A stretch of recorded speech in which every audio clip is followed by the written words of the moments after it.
Start करें। Page आप ज़रा निकालें अपनी किताबों का 487 और question number 43।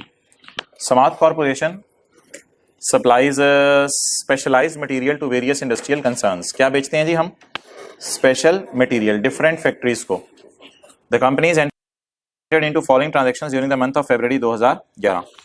Supply of material जी हजरात, हमारे पास से जा क्या रहा है बता दें, शर्माना मना है।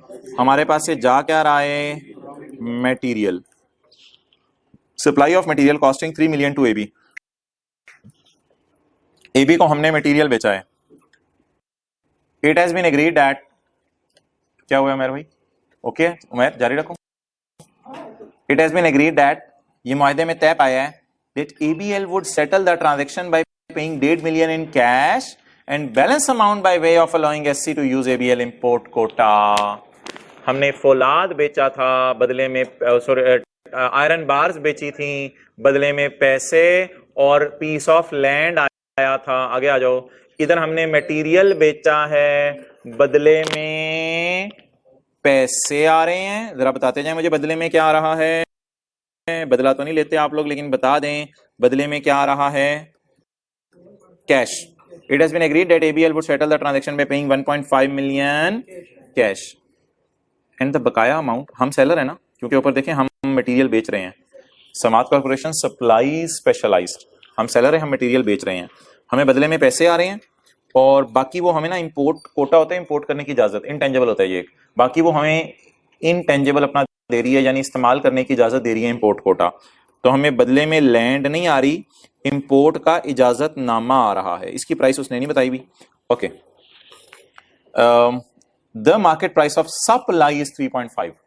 सप्लाई हम क्या कर रहे हैं, मटेरियल या इंपोर्ट कोटा? मटेरियल की मार्केट प्राइस 3.5 है। परेशान करने के लिए उसकी कॉस्ट दी हुई थी, इसे तो काट दें, मटेरियल की कॉस्ट को तो काटें। मटेरियल की फेयर वैल्यू मुझे चाहिए होती है, परेशान करने के लिए उसकी कॉस्ट भी दे दी थी उसने। आप बता दें ये ग्रीन सिग्नल किसको देना है? कोई परेशानी वाली बात नहीं कि इंपोर्ट कोटा वाली प्राइस तुमने नहीं दी हुई, हमें तो चाहिए ही नहीं, जो चीज आ रही है उसकी हमें क्या देखना है, जो जा रही है वो क्या है। तो व्हाट इज दी VOS 3.5। अगला पॉइंट नोट कर लें, यहां तक करना है तो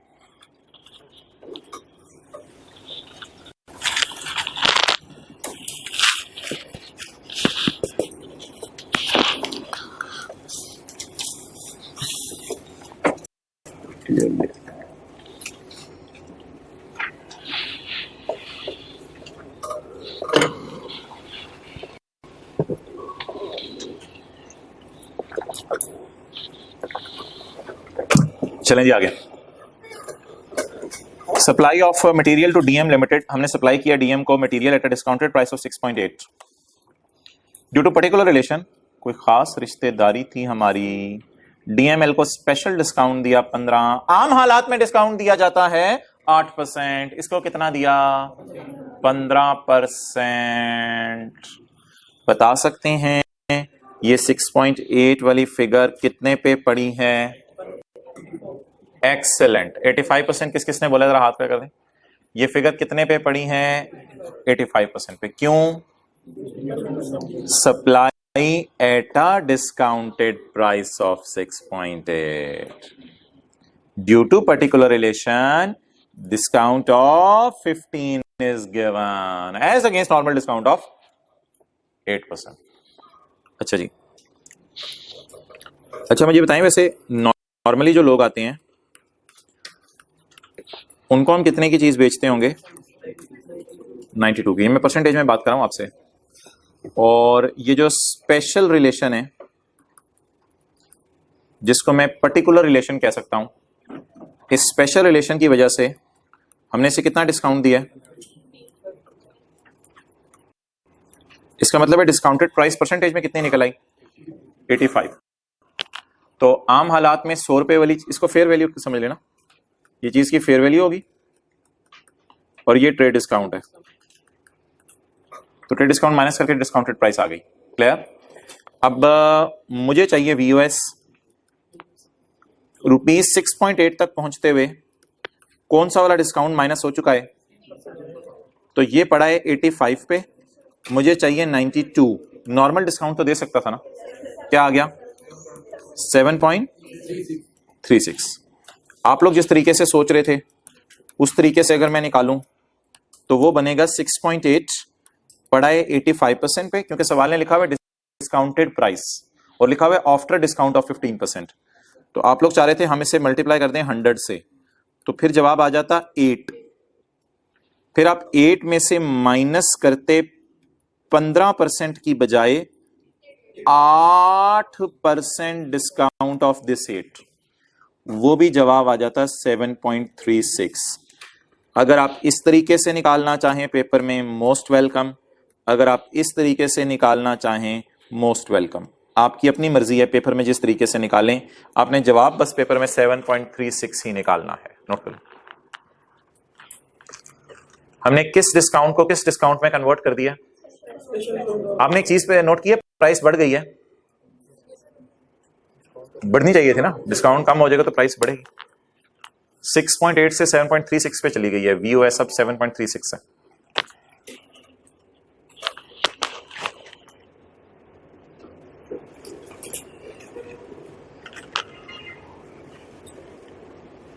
जल्दी नोट।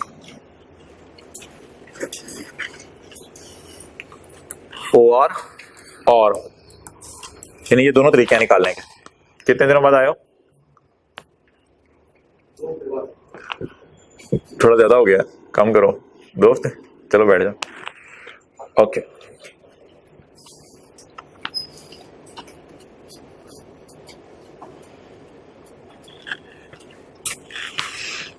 चलें जी, अगला पढ़ें, अगली एडजस्टमेंट पढ़ लें।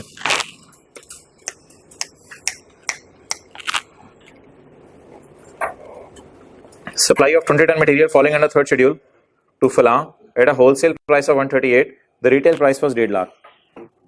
यार ये डब्बे आप किसी को होलसेल में सस्ते बेचें, आपकी मर्जी है। हम मजबूर हैं इन डब्बों पे कौन सी प्राइस पे रेट लगाने पे? Retail price. इसलिए इसको प्लीज काटें, यहाँ डिस्काउंट भी अलाउड नहीं है। तो होलसेल प्राइस मींस कोई हमने उसको होलसेल में सस्ती चीजें बेच दी हैं, ये हमारा अपना बिजनेस डिसीजन हो सकता है, लेकिन 150,000 is the VOS, retail price या वैल्यू ऑफ सप्लाई।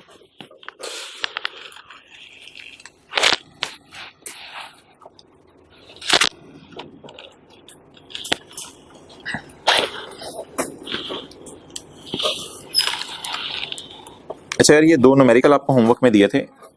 कल आपको दिया था आंसर 8, क्वेश्चन 8, और परसों आपको दिया था क्वेश्चन 4। इनमें मैंने जरा एक आपको फर्क बताना था, छोटा सा एक चीज कुछ लोगों ने ऑब्जर्व की होगी, कुछ लोगों ने ऑब्जर्व नहीं की होगी, तो वो मैंने सोचा आपसे जरा डिस्कस कर लूं। ये मेरी डिस्कशन 3% फर्दर टैक्स के एतबार से नहीं है, एक जनरल डिस्कशन है उससे पहले की।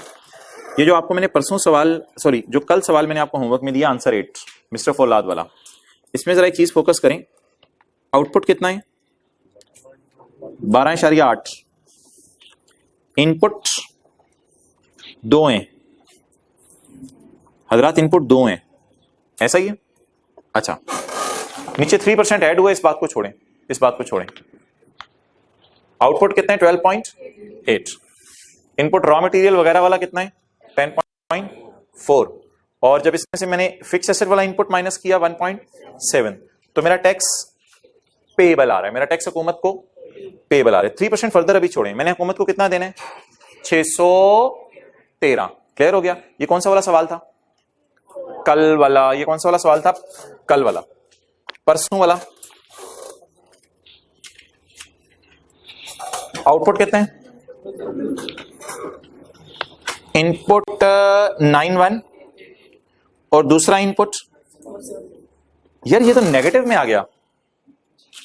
इधर पॉजिटिव 613 आ रहा था, इधर नेगेटिव 71,400 आ रहा है। क्लियर? तो ये डिफरेंस है, ये डिफरेंस है। इसलिए हम अभी किताब खोल के यहां लिखेंगे नेगेटिव। तो यार इधर तो 3% फर्दर था ही नहीं ना, वो बहस अभी आप मेरे से ना करें 3% फर्दर वाली, वो इधर 3% था ही नहीं, वो तो बात छोड़े ना। ये नेगेटिव आ रहा है और ये क्या आ रहा है? पॉजिटिव आ रहा है। ठीक है, पॉजिटिव तो पेएबल होता है ना गवर्नमेंट को, इसलिए देखें इस पॉजिटिव के आगे मैंने कुछ लिखा नहीं हुआ, क्योंकि ये आम हालात हैं पेएबल है। लेकिन यार एक लफ्ज आपने लिख के आना है पेपर में जो मेरे से सीख लें। अगर फिक्स्ड एसेट वाला माइनस करके जवाब नेगेटिव आ जाए ना, तो आपने इसको रिफंड नहीं मांगा करना, ये भी कैरी फॉरवर्ड हो जाता है। ये इस तरह का कैरी फॉरवर्ड नहीं है, वो जो हमारा नॉर्मल कैरी फॉरवर्ड होता है। ये आपने यहां बस क्या लफ्ज लिखाया करना है, सेल्स टैक्स टू बी। ये कौन सा वाला है, मशीन वाला है। तो अगर मशीन आप महंगी खरीद लें तो इनपुट आप माइनस, इसमें 90% की रिस्ट्रिक्शन नहीं है, मैं मान रहा हूं 90% वाली रिस्ट्रिक्शन नहीं है, लेकिन बहुत महंगी मैंने मशीन खरीद ली जिसकी वजह से मेरा यही वाला जवाब किसमें चला गया, तो नेगेटिव चला जाए तो क्या लिखना है, sales tax to be carried forward. और अगर पॉजिटिव चला जाए तो फिर कुछ भी लिखने की जरूरत नहीं, खाली लाइन छोड़ दें या जहां पेबल लिख दें, वो आपकी मर्जी है। लेकिन 3% उस सवाल में नहीं है, इसमें है, उससे कोई फर्क नहीं पड़ता। 3% की मैं बहस आपसे नहीं कर रहा, बात सिर्फ किसकी कर रहा हूं, येलो सिग्नल किसको दिया है, आउटपुट को, ग्रीन सिग्नल दो इनपुट को, येलो में से 2 ग्रीन माइनस किए, तो अगर जवाब पॉजिटिव आ जाए तो पेबल लिख दें साथ, कोई मसला नहीं। अगर जवाब नेगेटिव आ जाए तो रिफंडेबल लिखना है या sales tax to be carried forward, ये बात आपको बतानी थी। किताब खोल के नोट कर लें, किताब में ढूंढे आंसर 4।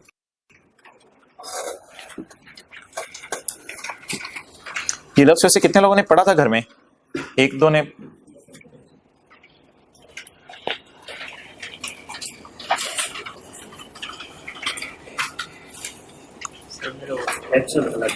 अच्छा, तो इस वजह से आगे भी गलत हुआ, सोल्यूशन से देख लिया करो।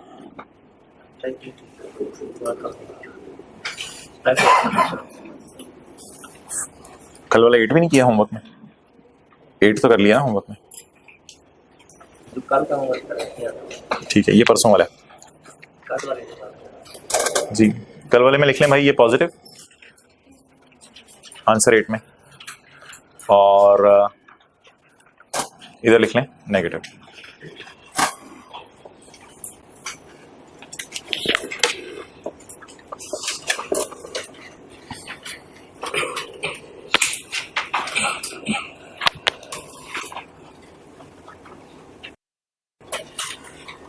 कल वाला न्यूमेरिकल हो गया था, अच्छा निकालें जी आज मशहूर ज़माना सेक्शन 8, जिसका सदियों से इंतज़ार था, क्योंकि इस क्वेश्चन के बाद तो धड़ाधड़ न्यूमेरिकल आएंगे। अब ये सेक्शन हमारा मेन सेक्शन है।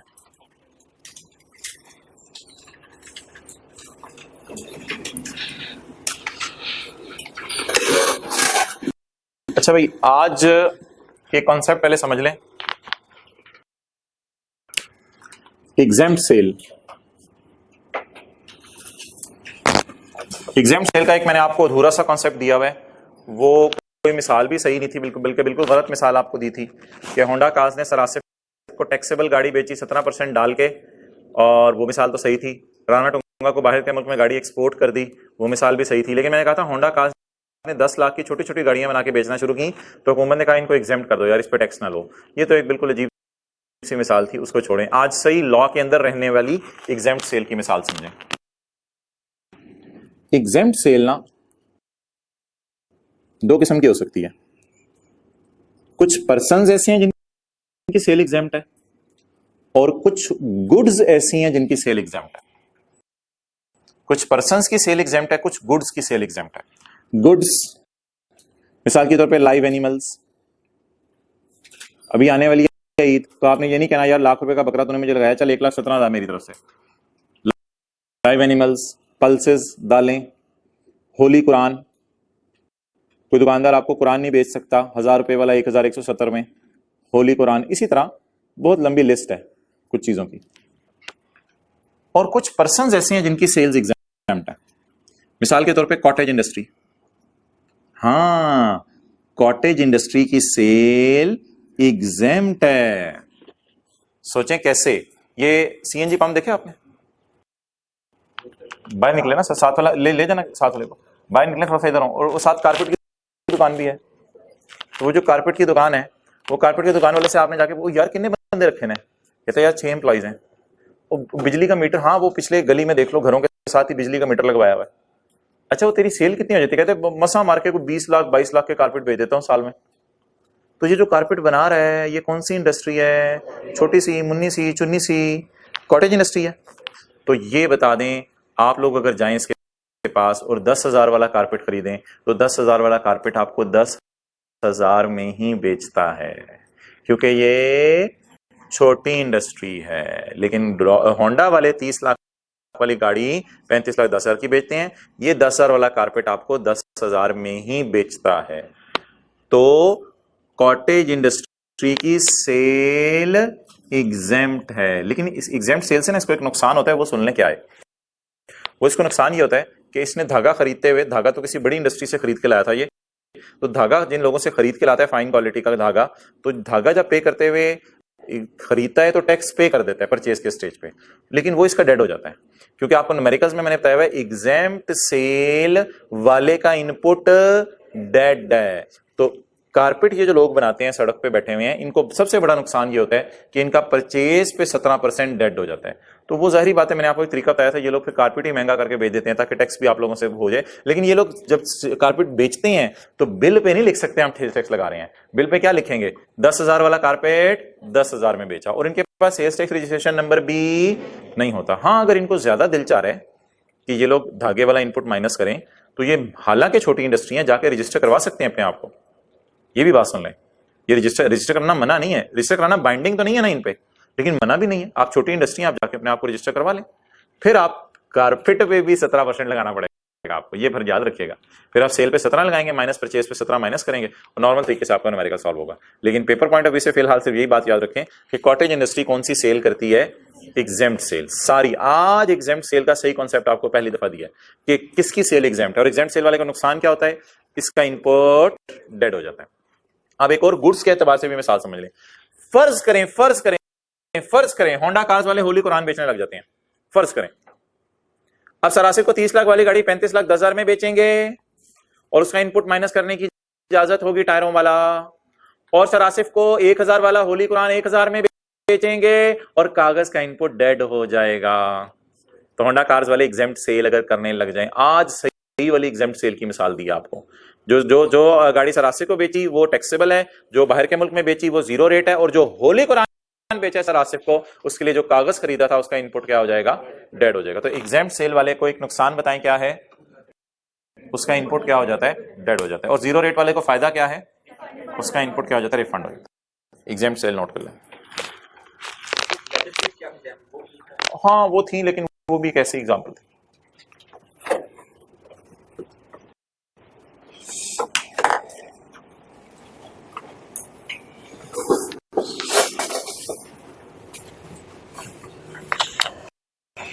अच्छा, एग्जाम्पल चीजें ना 6th शेड्यूल में है।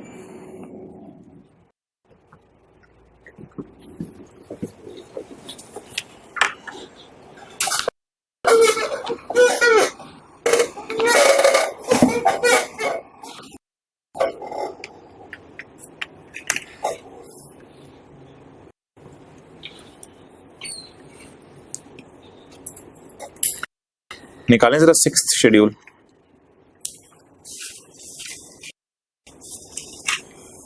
पेज 458 458 जी भाई। एग्जाम चीजें पढ़े कौन कौन सी हैं, जिंदा नहीं, साथ वाला जिंदा इंसान है भाई, प्लीज उधर ना देखें।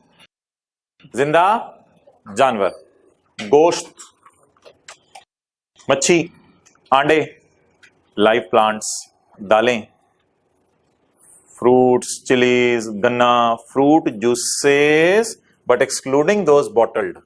बोतल में डाल के या डब्बे में डाल के दे दिए, उन पे तो रिटेल टैक्स लगता है, वो बड़ा था। लेकिन वैसे आप दुकान पे जाएं, यार मुझे जरा मिल्क शेक, जरा मैंगो का मिल्क शेक बना के दें, उसके बाद आप गायब हो जाए। वो जो मिल्क शेक और जूसेस हैं, फ्रेश कहते हैं उनको, तो उन पे भी सेल्स टैक्स नहीं लगता।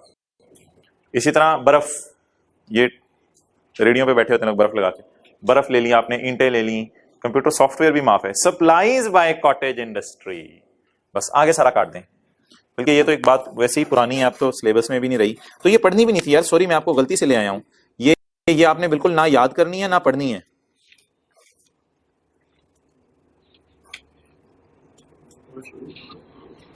तो ये पॉइंट बी काट दें, मेरे से काटा नहीं जा रहा इधर, पॉइंट बी काट दें सारा, अगला भी काट दें, पॉइंट सी काट दें।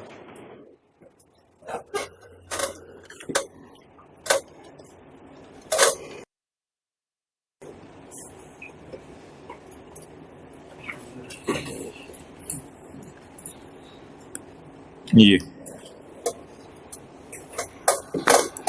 अच्छा जी, अब आ जाए ऊपर वापस।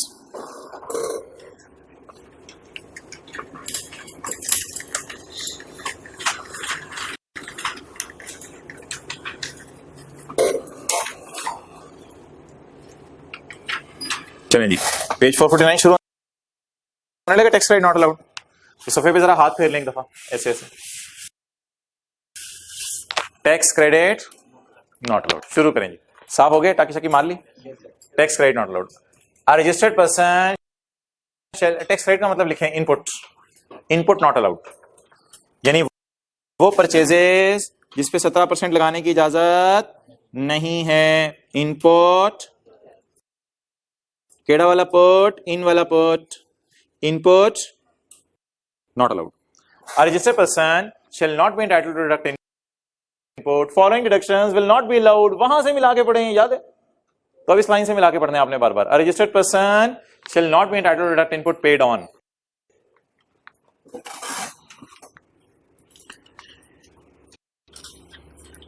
कागज used for any मकसद other than for taxable sale। Other than for taxable sale कौन सी होती है? Other than for taxable sale. बोले बोले बोले। अब ये हाईलाइट कीजिएगा जो मैंने किया है।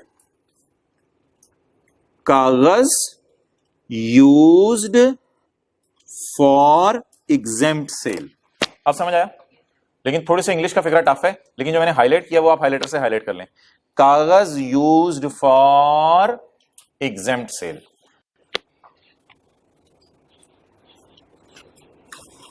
exempt sale of Quran, exempt sale of Quran।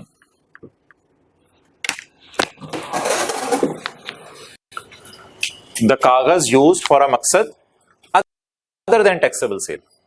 तो ये कौन सा मकसद होता है? other than taxable sale। Made by him को काटने काट दें, लिखा रहने दें, आपकी मर्जी है। सेल जो उसने की, मेड बाय हिम। तो ये पॉइंट ए हो गया। ये तो होंडा कार्स अगर होली कुरान बेचे तो जो कागज खरीदने पे इनपुट पे करेगी वो डेड हो जाएगी। Next point F is repetition. E कौन सा है? एक मिनट, इधर है एक पॉइंट। ये point F is a repetition. Goods यानी कागज not related to taxable sale. बल्कि इसको काट दें, रेपिटेशन होगी। पॉइंट कौन से? एफ। अच्छा जी, बी में आ जाए। यार ये तो ऐसे एक पॉइंट आ जाता है बीच में, अब इसमें क्या कोई नहीं, other goods specified by federal government, तो छोड़ें। सी, लेकिन पास याद करना है। सी जरा मुझे सेक्शन 3 रिवाइज करवाएं। सेक्शन 3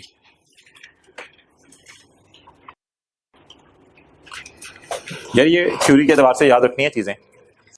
सेक्शन 3 में जनरल रेट कितना है? 17%। लेकिन ऐसे बंदे ने जिसने रजिस्ट्रेशन नहीं ऑब्टेन की हुई उसके लिए रेट फर्दर कितना है? 3%। ये जो टिश्यू पेपर वगैरह के डब्बे वाले हैं, इन पे रिटेल प्राइस पे कितने % लगने हैं? ये 2-3 लफ्ज ना अपने पेपर में याद रखें। एक लाइन का आ गया स्पेशल रेट ऑफ टैक्स, तो ये लाइन लिखानी है।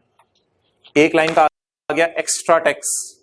एक्स्ट्रा टैक्स डेंजरस गुड्स पे था और वो मैंने बताया था कि 17% मैक्सिमम हो सकता है एक्स्ट्रा, इससे ज्यादा नहीं हो सकता। ये 3% इसका रेट नहीं है, इसका जो भी हुकूमत रेट बना दे। ये कौन सा टैक्स था? डेंजरस गुड्स पे हुकूमत ले सकती है। और 1-2 लफ्ज और याद रख लीजिएगा। ये था स्पेशल रेट, ये था स्पेशल पावर। ये तो ऐसी सेक्शन मैं रिवाइज कराने लग गया। आपको दिखाने यहां क्या लाया था? एक्स्ट्रा टैक्स या further tax? Extra tax. Further तो 3% है, लेकिन एक्स्ट्रा की कोई लिमिट नहीं है। मैक्सिमम लिमिट वैसे है 17% तक, लेकिन 3%, 4%, 6%, 8% जितना मर्जी हो जाए। ओके, अब आए वापस।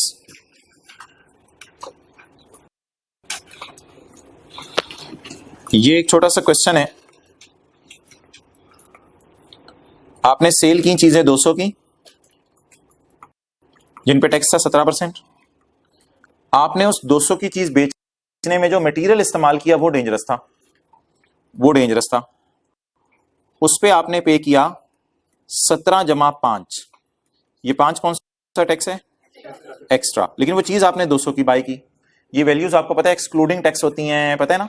ये वैल्यूज अगर सवाल में ना लिखा हो तो क्या होती हैं? एक्सक्लूडिंग टैक्स होती हैं। इस न्यूमेरिकल को अब आप कैसे सॉल्व करेंगे? आपका दिल चाहेगा कि मैंने चीजों पे किया है 22% टैक्स, तो इस न्यूमेरिकल को आपका दिल चाहेगा पेपर में ऐसे सॉल्व करें, आउटपुट 200 इंटू 17% कितना आ गया? 34। और इनपुट आपका दिल चाहेगा 100 इंटू 22%, 22 आपका दिल ऐसे चाहेगा। लेकिन ये जो सेक्शन में पढ़ा रहा हूं ये कहता है कि यार नहीं, 22 ना करो, यहां भी कितना कर दो, तो एक्स्ट्रा डिसअलाउ हो जाएगा। एक्स्ट्रा क्या हो जाएगा? डिसअलाउ। तो आप क्या क्या दिल चाह रहा था कितने परसेंट लगाऊं? 22। लॉ मेकर क्या कह रहा है कितना लगाओ? 17। बताएं डिसअलाउ कितना हो गया? डिसअलाउ कितना हो गया? 5%। और अलाउ कितना हो गया? 17%। नोट कर लें। तो कौन सा टैक्स डिसअलाउ है? एक्स्ट्रा।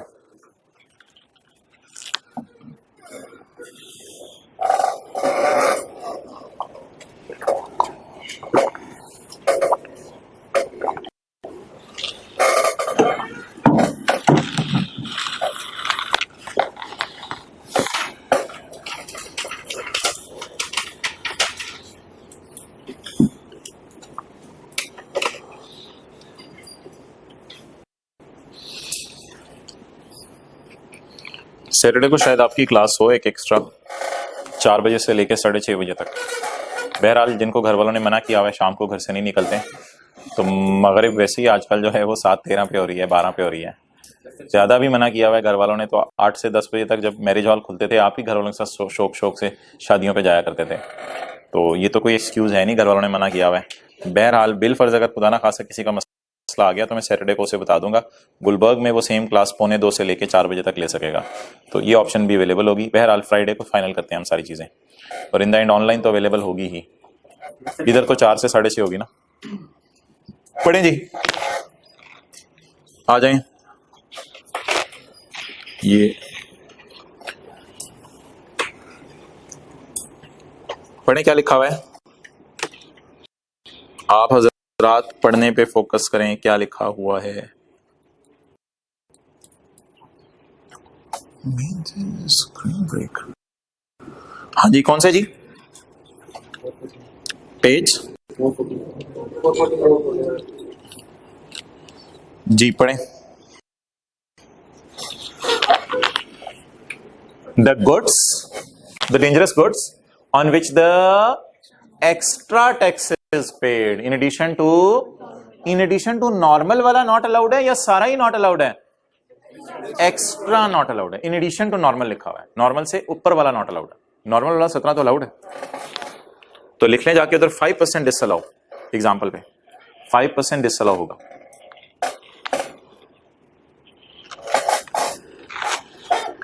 सीए तो हमने कर लिया हुआ है,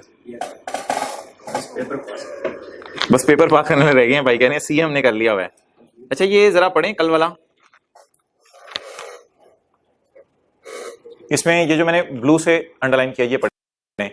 होंडा जनरल टायर को 17,000 दे दे और वो आगे गवर्नमेंट को जमा ना कराए तो होंडा इस परचेज को रिकॉर्ड। ये बात कल पढ़ ली थी, आज भी पढ़ लें। पॉइंट सी है, इसको काट दें, इस डब्बे को काट दें, ये जो पॉइंट सी के नीचे लिखा हुआ है। सी ए करें आज, जल्दी हो जाएगा। द गुड्स के ऊपर टायर लिखें। द टायर्स ऑन विच 17,000 लिखें सेल्स टैक्स के ऊपर। The tyre on which 17,000 has not been deposited in government treasury by the supplier के ऊपर जनरल टायर लिखें। तो अगर जनरल टायर हुकूमत को 17,000 जमा ना कराए, इस जुर्म की सजा हमें मिलेगी सोहबत के असरात। ओके अच्छा, ये ना एक नई चीज आई है मार्केट में आजकल, CAA, नाम बताएं इसका। CAA, ये भी हम अभी कर लेंगे, आप लोगों ने परेशान नहीं होना, अच्छे के रखें काम। CAA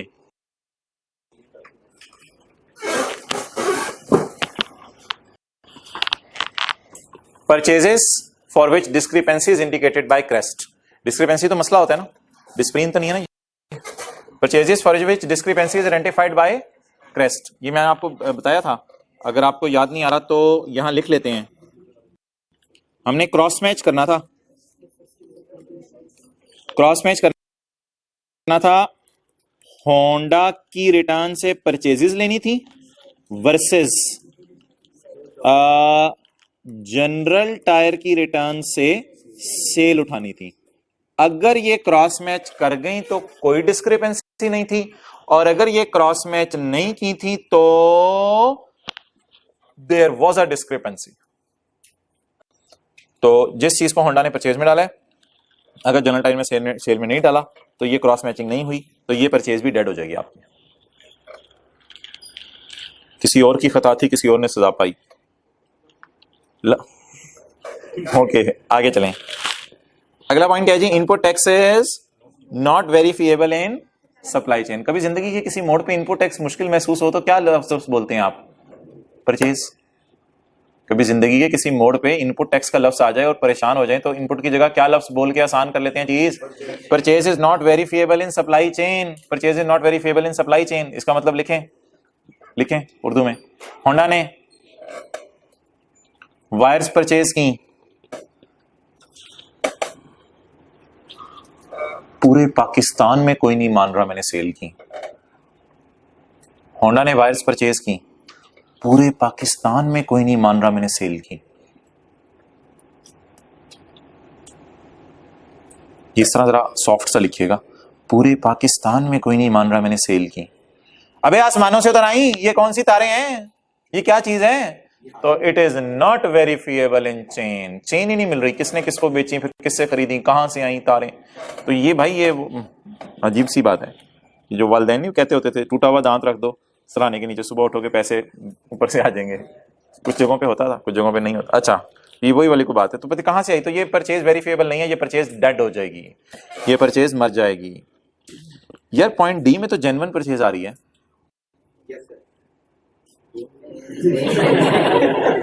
ये फेक इनवॉइस की परचेज है हजरात, ये माइनस करने की इजाजत नहीं है, ठीक है। नेक्स्ट पॉइंट ई, पॉइंट ई, रॉयल फैन का ऑडिट शुरू हुआ। हुकूमत ने कहा अपने रिकॉर्ड्स दिखाओ। रॉयल फैन ने कहा नहीं दिखाऊंगा। हुकूमत ने कहा बाकी लोगों का न्यूमेरिकल ऐसे सॉल्व होता है, आपका न्यूमेरिकल ऐसे सॉल्व होगा। यानी आपको इनपुट माइनस करने की इजाजत ही। जो बंदा अपने रिकॉर्ड दिखाने से इनकार कर दे उसको उसकी दुकान से निकाल दो। नहीं नहीं यार, उसको बिजनेस करने दो, आप बस उसको सजा दे दो। उसे कह दो कि हमने, वो कहेगा मेरे पास जेन्युइन बिल है परचेजेस के। हम कहेंगे दिखाओ, दिखाने नहीं, दिखाने नहीं, बट ठीक है फिर आ जाओ। तो ये न्यूमेरिकल सॉल्व होगा ऐसे बंदे का जो अपना रिकॉर्ड दिखाने से इनकार करते हैं। ये हम कौन सा पॉइंट कर रहे हैं? जी जी ई, हाथी बोल दिया करें, ई फॉर हाथी।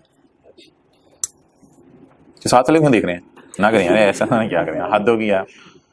अशरफुल मखलूकात। वैसे अगर नमाज कोई छोड़ दे तो उसके बारे में तो आते ही, तो जानवरों से भी गिर गया है, वो और बात है। लेकिन चलें आ जाए जी वापस।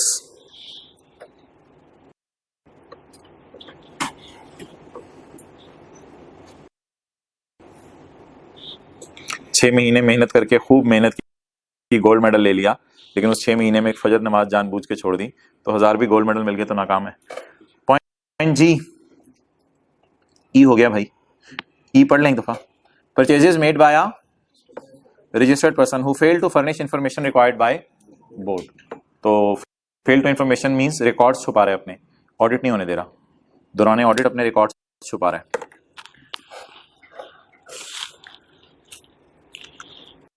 अबे ये क्या लेके जा रहे हो? घर के लिए आटा लेके जा रहा हूँ, चीनी लेके जा रहा हूँ, घर के लिए बाकी सामान लेके जा रहा हूँ, घर के लिए एसी लेके जा रहा हूँ। भाई ये बिजनेस की परचेज में ना डाल देना।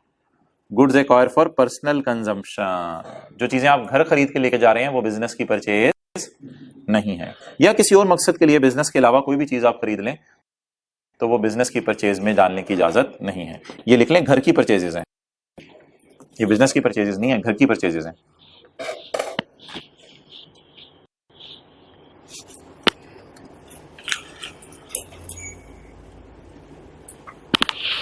Okay, point H, point H, अगले सफे पे आए। ये अगले सफे पे ना मैंने पॉइंट ए और जो पॉइंट सी ए था ना, इसकी उर्दू लिखी हुई थी, वो अगर आपने देखनी हुई तो भी अकेले में बैठ के देख लीजिएगा। अच्छा जी, यार ये डॉलेंस है, ये क्या है उसकी फैक्ट्री। फैक्ट्री में मशीन है,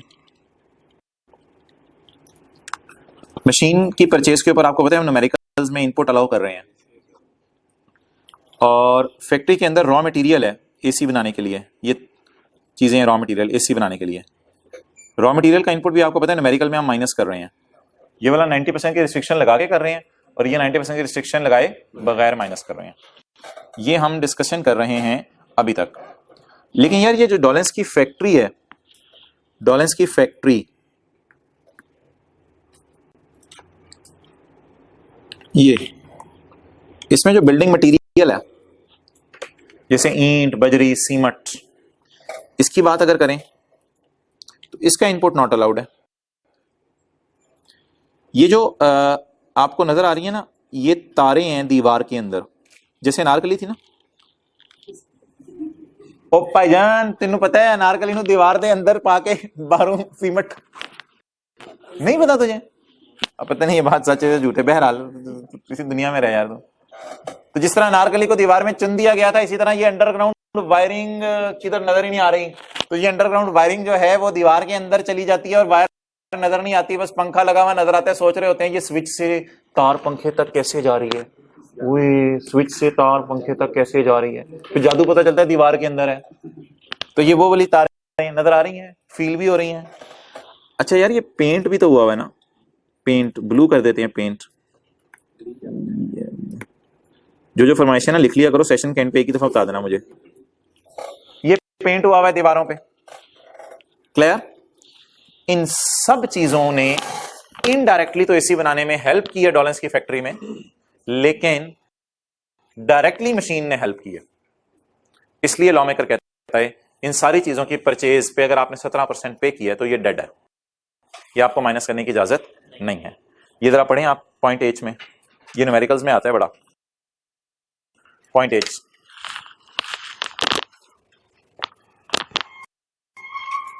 गुड्स यूज्ड इन, गुड्स यूज्ड इन,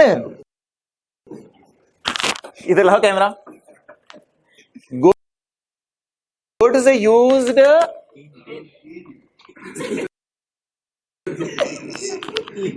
इन, गुड्स यूज्ड, ये क्या है? दीवार, ये क्या है? अब लॉ लॉ क्या कह रहा है? गुड्स यूज्ड इन, ईंट, बजरी, सीमेंट, रेत, तारे। अब ये याद रखना है, वो घर जाके ऐसे नहीं बोलना, पढ़े। गुड्स यूज्ड इन से टच नहीं आ रहा वो, इन से क्या? Goods used in immovable property, goods used in immovable और परमानेंटली अटैच्ड, और permanently attached to immovable property. Paint, paint sir मैं थोड़ा सा उतार के लेके जा रहा हूं, ये उतार के ले जाओ, ये नहीं उतार के लेके जा सकते। गुड्स यूज्ड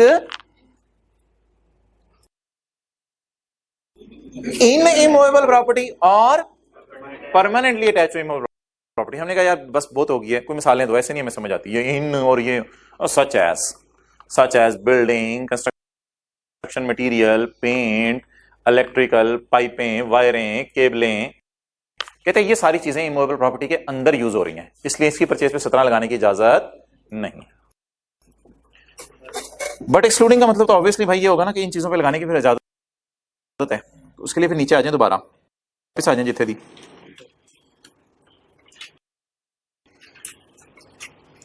यार ये ना 5 एक्सेप्शंस हैं, ये 5 एक्सेप्शंस हैं पॉइंट एज की, 5 एक्सेप्शन, तीन एक्सेप्शंस हैं पॉइंट एज की। इसमें मैं यहां से शुरू करता हूं, यहां से शुरू करता हूं। ये इधर भी तो तारें पड़ी होंगी। ओ भाईजान एसी के अंदर तारें लगती हैं, मान जाओ। डॉलेंस है ना, रॉ मटेरियल क्या होगा, उससे रॉ मटेरियल से एसी बनना है। ये इधर भी तो पेंट पड़ा होगा, आंखें बंद करें, सोचें इस कलर का पेंट एसी पे, इधर भी तो पेंट पड़ा होगा। लेकिन ये इन इमूवेबल प्रॉपर्टी नहीं है, ये इन एसी है। ये कहां है, इन एसी, सॉफ्ट वाला ना बोलना है, ये इन एसी है, ये वो अनारकली नहीं है। ये तार अलग की जा सकती है एसी से, ये यूज्ड इन एसी होगा, इसलिए यहां रिलैक्सेशन अवेलेबल है। तो उर्दू में पढ़ें, अगर तारें, पाइपें, पेंट, बुकें कहते हैं आप लोग घर में पड़ी बुक्स को, अगर तारें, पाइपें, पेंट इसलिए लिया कि एसी जो बना क्या होता है, अच्छा जो बनाकर बेचना है उसमें लगाएंगे तो इनपुट अलाउ है। लेकिन अनलकीली पेपर में ये लिख के आना है, तो ये जरा पढ़ लें जो अंग्रेजों की जुबान है। डायरेक्ट यूज सॉफ्ट लाइन बोलना है अब आपने, क्योंकि वो सख्त दीवारें होती हैं उनके साथ वो गुलाम in goods used in production of taxable goods, in production of taxable goods लिखें, in production of AC. Direct use in production of AC. अगर वही तारें, वही पाइपें हम दीवार में लगाने की बजाय एसी में लगा दें तो फिर हमें परचेज पे 17 लगाने की इजाजत है, क्योंकि ये किसमें यूज हो गई हैं। सारी बातों के बैक एंड पे assumption क्या है, हम डॉलेंस की बुक्स ऑफ अकाउंट्स डील कर रहे हैं। ओके अच्छा यार, एक और रिलैक्सेशन है, आप इसके लिए ना डॉलेंस बुक से बाहर आना पड़ेगा। यहां तो लिखे ना डॉलेंस बुक्स, पॉइंट 3 में।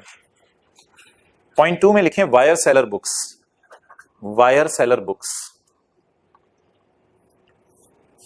अच्छा, ये जो तारें खरीद के बेचते हैं लोग, ये भी तारों को इन इमूवेबल प्रॉपर्टी तो नहीं यूज करते ना, ये तो बल्कि एक बंदे से खरीदते हैं, मैन्युफैक्चरर वगैरह से तारें खरीदते होंगे और आम लोगों को बेच देते होंगे। तो ये तो रिटेलर्स हैं, इनको तो अपनी परचेज पे 17 लगाने की इजाजत है, इनकी तो टेंशन नहीं है। अगर कंस्ट्रक्शन मटेरियल, तारें, पाइप्स, पेंट्स इसलिए ली हैं कि वो आगे बेचते हैं, बिल्डिंग के अंदर नहीं डालनी, उनके हमारा कारोबार है, उनकी दुकान है। मैंने लिखवाया ना वायर सेलर बुक्स, यानी इनकी दुकान है, तो परचेज पर इनपुट अलाउ है। अब बता दें किसी ऐसे बंदे की बात बताएं जो ये चीजें खरीद के बेचता हो, गुड्स एक्वायर्ड फॉर सेल और resale, for use in immovable property या फॉर सेल और रीसेल, फॉर सेल और रीसेल। तो जो बंदा इनको खरीद के बेचता है उनके लिए भी इनपुट माइनस करने की इजाजत है। ये 2 एक्सेप्शंस हो गई। और आखिरी एक्सेप्शन, कभी सुने आप तैयार कफन? ओ भाईजान कभी सुने तैयार कफन? यानी सारा सामान तैयार होता है, मुर्दे को अंदर डालना होता है। लेके रख लो ना, कौन से ब्रांड का लोगे? लोकल सफेद कलर का, चलो ठीक है, लेके रख लो। वैसे अभी आज कौन कौन ले लेगा जाते हुए, जैसे मिल जाते हैं, लेके रखें, रोजाना देखा करें उसे। मैं मजाक नहीं कर रहा, ना मेरा आपका मजाक है ना आपका मेरा, तो लेके रख लें। बहुत बड़ी बात कर दी आपसे, बहुत बड़ी। अच्छा, इसी तरह यार तैयार छतें मिलती हैं। एक तो वो कबर के ऊपर देखिए ना आपने स्लैबें डाल रहे होते हैं, वो देखिए सीमेंट वाली स्लैबें, जाते हो ना कब्रिस्तान, जाते रहते हो, रोजाना जाया करो। अच्छा, तो वो जो स्लैबें होती हैं उसी तरह की आजकल घरों पे डलने वाली छतें मिल रही हैं, ताकि लोगों में जरा कबर का, तो उसी तरह वाली छतें घरों के लिए भी मिल रही हैं। उसे क्या कहते हैं? तैयार छतें। तो अगर किसी के तैयार छतों का कारोबार है तो उसने खुद तो इनमूवेबल प्रॉपर्टी में यूज नहीं करनी ना, उसने तो खरीद के आगे बेच देनी है, तो उसे परचेज पे 17 लगाने की इजाजत है। लेकिन जो अगर डॉलेंस वाले तैयार छत खरीदें और खरीद के लगा दें, उन्होंने तो इमूवेबल प्रॉपर्टी का पार्ट बना दी ना, उनको फिर परचेज पे 17 लगाने की इजाजत नहीं होगी। तो लिखें, जिस बंदे की दुकान है छतें बेचने की, छतें भी बिकती हैं, जिस बंदे की दुकान है छतें बेचने की, उसको इनपुट अलाउ है।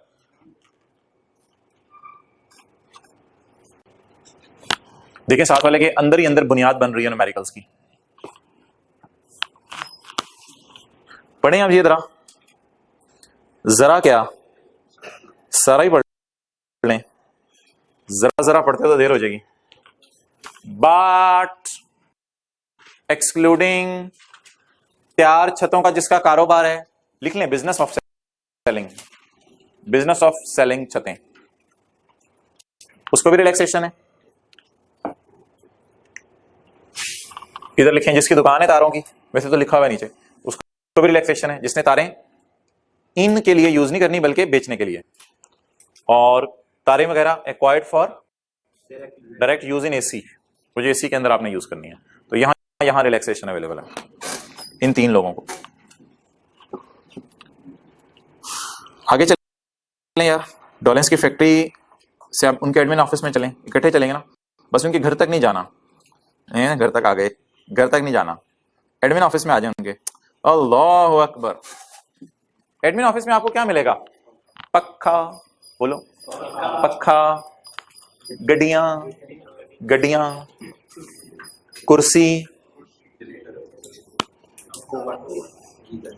जी सर, ये सारी चीजें आपको किस ऑफिस में मिलेंगी? ये सेल करने के लिए इन्होंने रखी हुई हैं या फिक्स एसेट के तौर पे यूज करेंगे? तो सिर्फ मशीन की परचेज पे 17 लगाने की इजाजत है, इन सब की परचेज पे भी 17 लगाने की इजाजत नहीं है। Cross cross cross cross cross, तो इन सब की परचेज पे भी 17 लगाने की इजाजत नहीं है। जिस तरह बिल्डिंग मटेरियल की परचेज पे 17 लगाने की इजाजत नहीं है, इन सब की परचेज पे 17 लगाने की इजाजत नहीं है। किसको? अगर वो किस मकसद से खरीदें ये चीजें, फॉर पर्पज ऑफ सेल या for purpose of use as fixed asset. लेकिन अगर however if above items are not used in office rather they are bought for, यानी आपकी दुकान है पंखों की, फिर तो आप किसी से खरीद के किसी को बेच रहे होंगे, फिर तो आप परचेज पे 17 लगा सकते हैं। लेकिन कौन बंदा नहीं परचेज पे 17 लगा सकता? डॉलेंस वाले। वो इनको किस मकसद में यूज कर रहे हैं? एसी बनाने के मकसद में बराह रास्त यूज नहीं कर रहे, इनडायरेक्टली तो एसी बनाने में सारे बिजनेस ही यूज हो रहा है, लेकिन ऑब्वियसली इसको आप डिसअलाउ करेंगे। ये पॉइंट कौन सा बनेगा हमारा? रिस्पेक्ट दिया करें, आए। ओके, पॉइंट आए पढ़ें।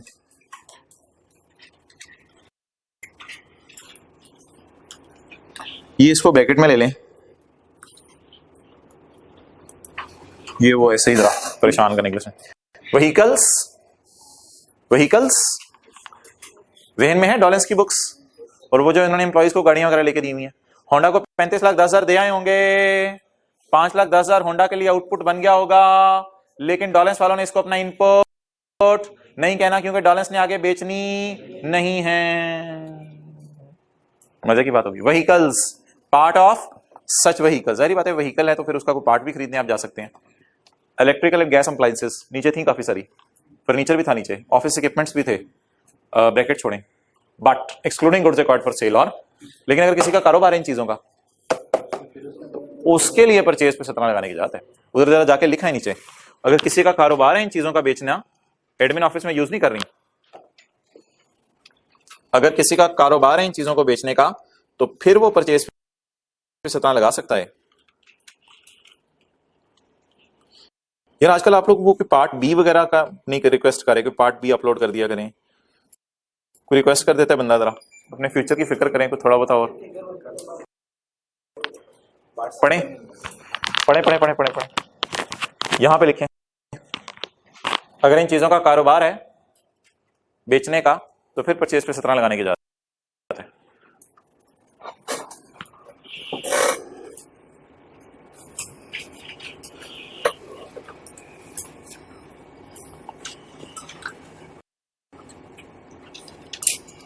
वापस आ जाइए जिथे।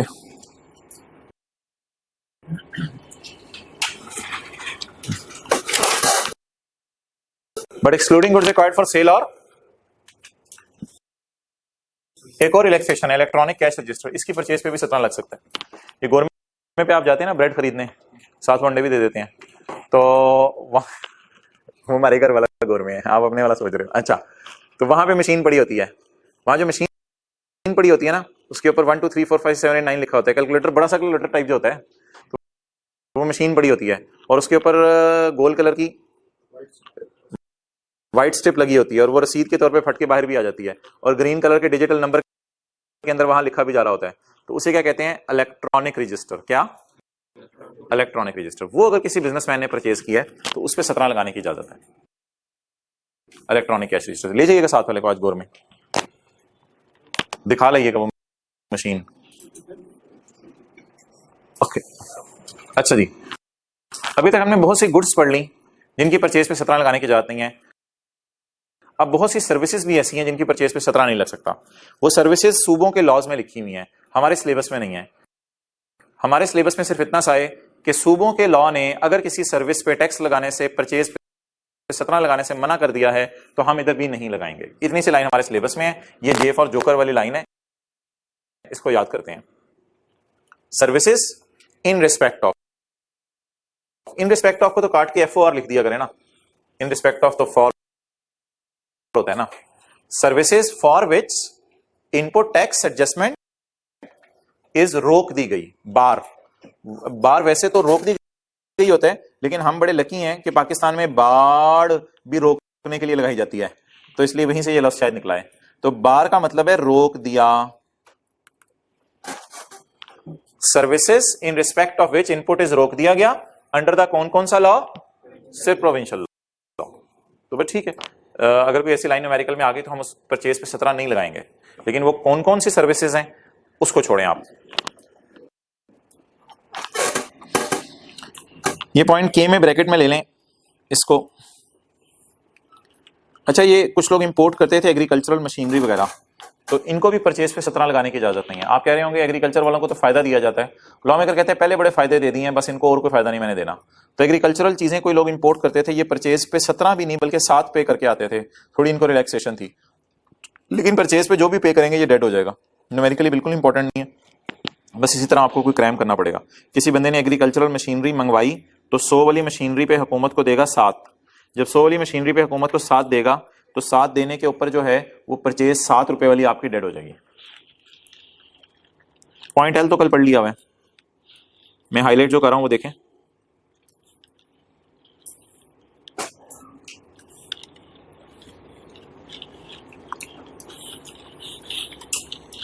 पढ़ लें आप जी। अस्सलाम वालेकुम।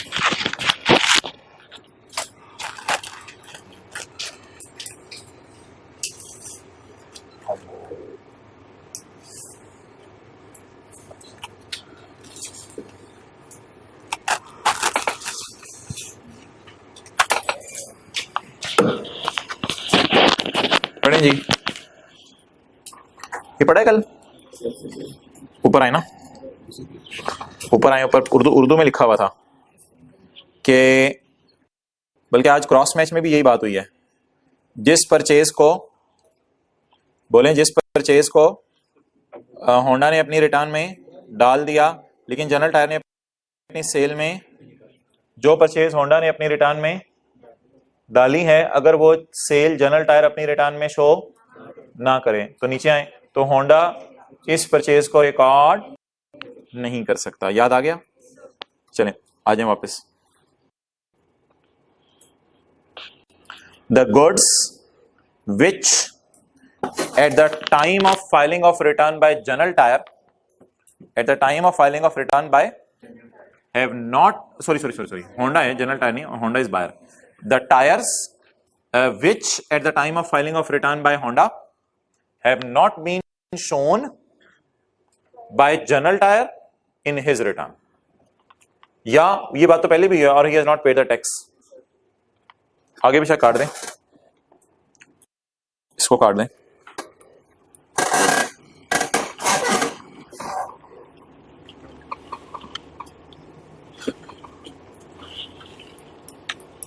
पॉइंट एम को पेंडिंग पे डाल दें अभी। पॉइंट टू पढ़ें, ये तो किया हुआ है न्यूमेरिकल्स में।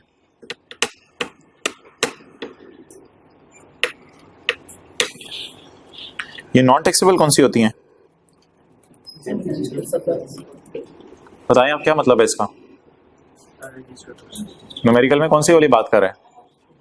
एक्सेलेंट, वर्किंग टू की बात कर रहे हैं यार, वर्किंग टू की बात कर रहे हैं न्यूमेरिकल में। कोई खुदा का खौफ करें, देखें वर्किंग टू खोल के आए। वो मशहूर ज़माना सवाल हम कौन सा खोलते होते हैं? वो सवाल भी करे यार खुदा के लिए छोड़ दो मुझे, अब किसी और सवाल की तरफ चले जाओ। ना ऐसे तुझे नहीं छोड़ेंगे। ये सवाल मशहूर ज़माना पेज 465, अच्छा इसमें मुझे बताएं कि टैक्सेबल सेल कितनी थी? 1700। एग्जेम्प्ट नजर आ रही है? 300। एग्जेम्प्ट सेल का इनपुट हमने और न्यूमेरिकल का फेस पे माइनस कर दिया था। इसे कहते हैं अपोर्शन करके रेलेवेंट फिगर माइनस करना। अब जरा पढ़ना भाई, ऊंची आवाज में क्या लिखा हुआ है आप पढ़ो। If a registered person deals in taxable and non-taxable supplies, If a registered person deals in taxable and non-taxable supplies, he can reclaim only such he can claim only such portion portion of the input as it relates to tax. पूरा पूरा input minus नहीं करेंगे, इसका portion as relate to जितना taxable cell से deal करता है सिर्फ वो माइनस कर सकेंगे, बाकी माइनस नहीं कर सकेंगे। तो लिखें 462 माइनस किया था हमने पेज नंबर 465 पे, मिक्स नहीं कर देना। 462 माइनस किया था हमने पेज 465 पे।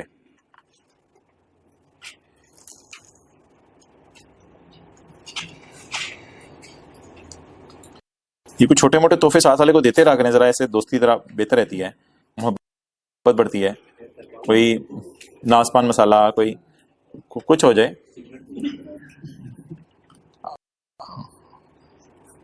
चुप रहा करो आप। If a registered person deals in taxable and exempt sale, he can reclaim only such proportion of tax as relate to taxable sale. चलें जी, ओवर हुआ। अगले सफे पे आए, पॉइंट 3 पढ़ें और खत्म करें। 6 कल पढ़ेंगे। पॉइंट 3 पढ़ लें। Only a can deduct input tax. Only a registered person can deduct input tax. इसकी लिख लें मिसाल। होंडा टायरों का इनपुट माइनस कर सकता है। होंडा टायरों का इनपुट माइनस कर सकता है। सुस्ती ना किया करें। होंडा टायरों का इनपुट माइनस कर सकता है, लेकिन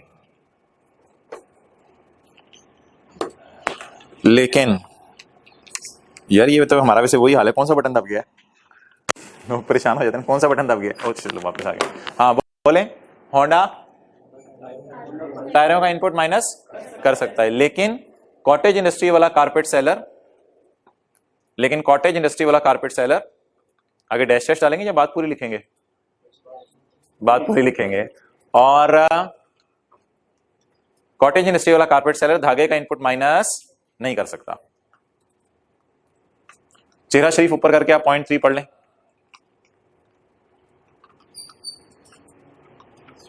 Only a registered person can deduct input tax. Clear? ठीक है जी, जाएं साथ वाले को लेके। अल्लाह हाफिज।